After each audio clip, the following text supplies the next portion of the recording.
একদিন মা কোয়ালপাড়ায় জগদম্বা আশ্রমে তেঁতুলতলায় চৌকির উপর বসে আছেন।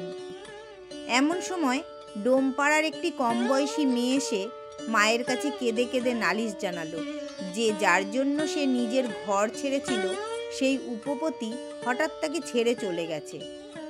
এখন সে কি করে, কোথায় বা যায়? মা কিন্তু সেই ঘর ভাঙা মেয়েটিকে ঘৃণা ভরে সরিয়ে দিলেন না বা তাকে কোনো রকম নীতি কথাও শোনালেন না। আবার কি করবে বলো, সংসার এরকমই, এমন সব স্তোত্রবাক্যও শোনালেন না। বরং আন্তরিকতার সঙ্গে তার সমস্যা সমাধানের চেষ্টা করলেন। ওই মানুষটিকে ডাকিয়ে আনলেন ও তাকে হালকা ধমক দিয়ে অনেকটা অনুযোগের সুরে বললেন, ও তোমার জন্য সব ফেলে এসেছে, এতদিন তুমি ওর সেবা নিয়েছ, এখন ওকে ছেড়ে গেলে তোমার মহা অধর্ম হবে, নরকেও ঠাঁই হবে না। এসব শুনে লোকটি নরম হলো ও মেয়েটিকে বাড়ি নিয়ে গেল।